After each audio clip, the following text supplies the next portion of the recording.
Sanibonani wengane zakwethu ugodoleke lo okankomgodolo umfana niyalwazi udaba ngane zakwethu akuhambi kahle angingayilandi le ndaba kunephoyisa iMetropolis lapha ya eThekwini umama ubesehlale inyanga ezintathu esibhedlela egula engaye emsebenzini so kusho ukuthi ke into abayenzayo abamholelanga lezi nyanga ezintathu.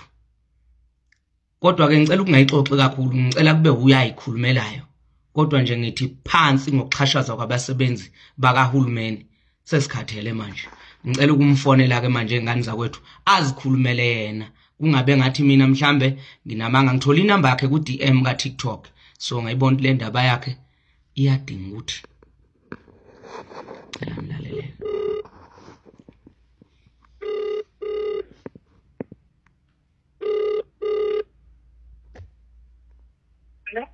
Yebo ma sawubona. Ngiyaphila njani? Ngiyaphila njani? Yebo. Cha wemala into enzakalile ngithola inamba yakho la ku TikTok ungixoxela ngodaba lwakho ngathi cha ke ngilu-attende lolu daba lakho ngizwile ukuthi uyiphoyisa lapha eThekwini kumasipala weTheku so mama mhlambe ungakungichazeleni ukuthi kwenzakalani mhlambe ke ngizwe ngawe ngingabukile story sakho ngibhalele sona mhlambe ukuzikhulumele ngowakho umlomo ukuthi kwenzakalani. Yebo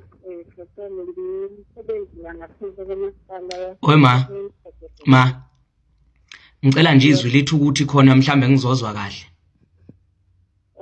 Uyangizwa manje? Sengikuzwa kahle ke manje impela.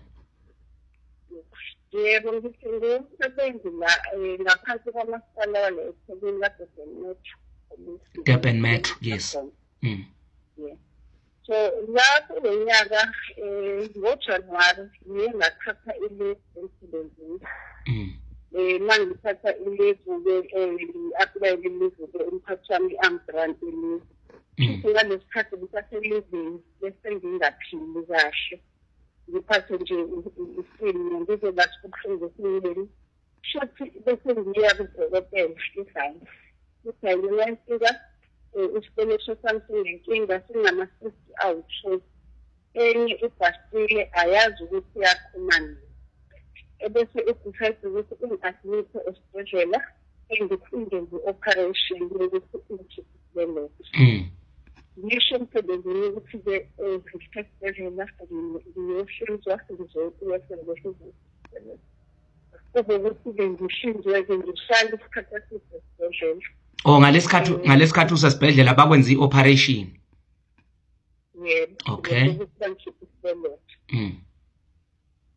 Ngoba sasibuhluma emibili emunisiphi so dokotela wayebalulekile ukuthi amashenkuzo ukuthi kube ne-cancer ayi-high ngizazele bakhiphe nje totally ukuthi-ke ngahlala-ke isikhathi-ke eside noma ngahlala isikhathi kodwa ezishoyo ukuthi ngangihlala isikhathi esingakanani bangibuya esibhedlela emva kwe-operation ngingaphili ngibe umuntu in-and-out ey'bhedlela emsebenzini njalo bayazi ukuthi ngiziphi esibhedlela ngiyagula ngiyangena ngiyaphuma esibhedlela kuze ukuthi udokotela wami uthande bona udokotela oyi-psychiatrist ngenxa yokuthi ngangingekho-rest ukuthi nginasibeletho wakuxhumanisa nodokotela-ke wengqondo-ke naye waphinde wangathi ukuthi na isibhedlela isikhathi nje esijani sebenze bakwangalalela bazeni ukuthi ezazokuwe ayebona ukuthi elengisibisithe.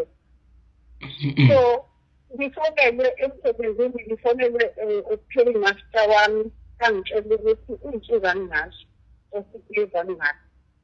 Ngimtshela udokotela wami owayengibona ngaleso sikhathi ukuthi emsebenzini ngishalo ukuthi kuzasikuliva angisanazo. Ebese uzongenzela incwadi ezobhala ukuthi abangifakeli incapacity leave. Incapacity leave-ke ngiye ngize bethi uloluhlelo lokuthi bangabe ungasanazi insuku baka-aplayela ukuthi uhole ngemali yakho yempesheni afike ku-70%. Kufanele ngithole emalini yami yempesheni. Kusukela ngalokho sikhathi-ke bayi-suspend i-pay yami Mana-ke ma basuspenda ipay yakho ekubeni bebazi ukuthi usesibhedlela. Yebo, basuspend umholo wami, bangifanele nje ngibise esibhedlela, ngingaphumile nje esibhedlela. Uthe master wami wakhuluma nami ngefoni, wakhuluma nami nge-email, ngafanelwa omunye usophethe ka-Paymas, ngathi udaba lami luzondlulisela ku-HR wami. Bawubhala umholo wami kusukela ngoMarch, ngo-April, ngoMeyi, angiholi. Kodwa nginawo ama-documents asasapha lokho ukuthi ngiyangise esibhedlela. And alukho nalolodwa usuku engangishiyile ngale ekhaya noma hlampe isonto lonke engahlala ngangifike ngiphume esibhedlela, ngiphinde ngiphathwe okunye, ngiyobona omunye udokotela, ngiwumuntu engingazi esibhedlela. Mana-ke ma. Umphathi wami uyazi. Okay, qhubeka Umphathi wami uyazi, bafuna ukuthi akasendeka HR incwadi zami zokufunda. Ngisasesibhedlela ngoba udokotela uyayikhipha ezinye, ngisakhona esibhedlela ngoba enzeni ukuthi senze amamizi ukuthi ngihole ngoba ngingekho sebenza ekhaya. Ngiyingane eziwu-2 eyifundayo, enye ifundo i-matric, enye ifundo i-exam. Ngihlala noma omdala okuyi-15 umuntu ono-7 years. So uma ngabe ngingaholi, awukho umuntu uya-affecteka ekhaya. Ngiyingane eziwu-3 ngingaholi. Bangibuza ukuthi yini inkinga ukuthi ngingaholi. Akekho umuntu ongiphendulayo, noma ukhomba omuntu noma ukhomba omunye. Khuluma nje namhlanje ngiphinde ngafona futhi naka-HR ngibuza ukuthi kanti into yami kwenzakalani ngayo. Noma uthi okufanele kube omunye kufanele angilungisele, akangilungiseli akatholakali. Ngale sikhathi Gobele ngifone ngiyibuzela ngithi akekho umuntu waka-HR owenza kimi esibhedlela ezongibheka ukuthi ngempela ngiyagula ngisesibhedlela yini. Ngoba kufanele ngabe u-HR uyeza zombheka. Ngingangibheka ukapteni wami kuphela.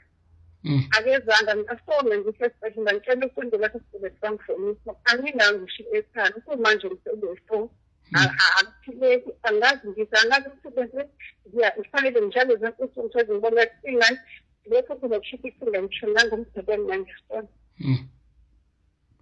Ingane ngakho kufanele ngisho ngize la sebenza ngiyabatshela ukuthi angikho right.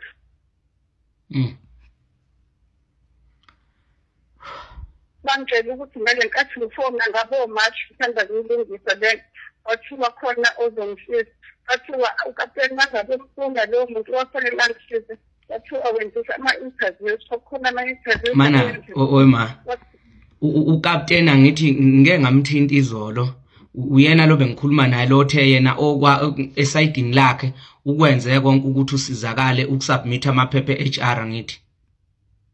Yebo. So i-HR yona nenkinga njengamanje. E-HR akekho umuntu ofuna ukuthatha responsibility yokuthi wena. Mana-ke ma. Ngicela nakuma-union engiyibona la emsebenzini akukho kokuthathiswa lonke. Mana, nenyunyana lezi enijoyinile azikusizi ngalutho. Akekho umuntu ongisizayo. Selokhu ngayireport kule enye inyunyana. Ngayireport ngomhla ka-24 enyangeni edlule. Ayikho umsebenzi ngitholile. Ngifonele head office yakhona. Wonke umuntu ngishonisa ngala awungishonisa ngala. Le enye inyunyana selokhu ngisasesibhedlela ngikhuluma nomuntu engangigcine mina e-Short Stewart lakhona. Kuyena okade ngisiza. Alukho usizo ngitholayo. Ngina-3 months ngingaholi. Badinga njani? Wema, ngicela ukukuthembisa nje ukuthi udaba lwakho lolu ngizolilandelela ngize ngifikele nalo ekugcineni. Ngicela ukuthi nje wena ungethemba unginike isikhathi ungilinde ngizokwazi ukuthi mhlambe ngililandelele ngendlela e-right. Ukuthi ngililandelele uze sifike esiphethweni ngizobe ngisizwa uwe ngoba kufanele kube khona abanye abantu engizobathola okuzofanele baphendule ngalolu daba. Yebo ngoba ngempela kodwa angazi ukuthi la into ngifanele kwenzena. Kufanele ngize ngibulale ngibhale incwadi ukuthi ngibulale ngoba sengikhona. Lalela ma. Sengikhona awuzubulala ngane. Sengikhona I will solve this problem. Ngicela ukuthi wethembe ulinde mina ngizokwenza lokho kuzofanele ukuthi ngikwenze. Ngicela ukuthi njengamanje okubuhlungu kodwa 3 months ngaholi amapolisi wonke asuspendiwe. Medical aid suspended. Ngiyakula. Ususpendwe ne-medical aid.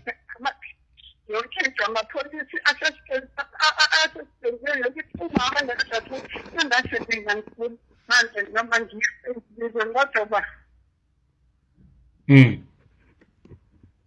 Ingane yami mangasebenza ukuthi ingane kade igula angazi. uGotole uphezu kwalo udaba lukazisi ohlukumezekile kuMasipala weTheku.